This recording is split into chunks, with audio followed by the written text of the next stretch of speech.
34.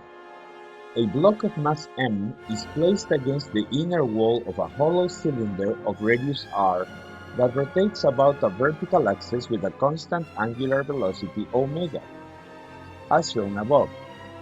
In order for friction to prevent the mass from sliding down the wall, the coefficient of static friction μ between the mass and the wall must satisfy which of the following inequalities? Well, the basic idea here is that you should have enough friction mu Fn to satisfy that this has to be at least equal to the weight of the object to avoid sliding.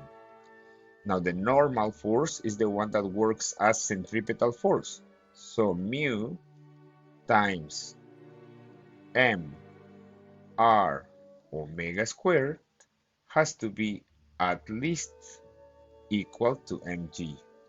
Of course, this implies that your mass is going to cancel, and so you need your coefficient of friction to be at least as big as g divided r omega squared.